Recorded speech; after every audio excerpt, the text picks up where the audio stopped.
রাজ্যে 247টি কলেজে নতুন পরিচালন সমিতি। সব কলেজে পরিচালন সমিতির সভাপতি স্থানীয় বিজেপি বিধায়ক বা সাংসদ। উচ্চশিক্ষা মন্ত্রীও নিজের এলাকায় কলেজের দায়িত্ব সামলাবেন। অন্য মন্ত্রীরাও নিজেদের এলাকার কলেজের পরিচালন সমিতির সভাপতি হলেন। রাজ্যের 247টি কলেজে নতুন পরিচালন সমিতি।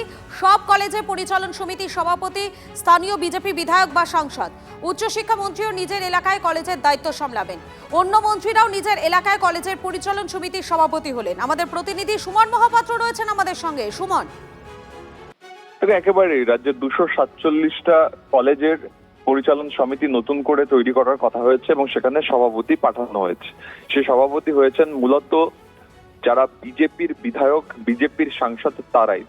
এবং আমরা দেখতে পাচ্ছি 247টা হলেও প্রায় আরো 200টা মতো কলেজ বাকি রয়েছে। সেক্ষেত্রে কি কোনো সমাজ সৈনিক কিংবা কোনো অন্য সাংসদ বিধায়কদের নিয়ে আসা হয় সেটা নিয়েও কিন্তু দেখতে হবে। তবে আপাতত যে 247টা কলেজ রয়েছে তাতে মূলত বিজেপির বিধায়ক, বিজেপির সাংসদরা তাদেরকে পাঠানো হয়েছে। ধন্যবাদ তোমাকে। জিনিসটা আছে সেটা শুধু চারদিকে শুধু বিজেপি আর বিজেপি।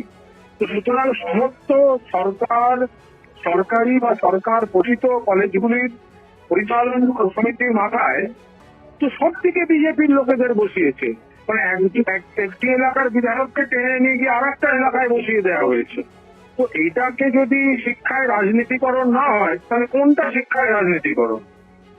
তাহলে এটা মানে খতিয়ে দেখুন সবাই। আর বিজেপির যে মুখোশটা খুলে যাচ্ছে, আর মাঝে মাঝে কোনো নেতা বিবৃতি দেন না যে আমরা এটা চাই না, আমরা এটা ভালোবাসি না, আমরা এটা মদত দিই না।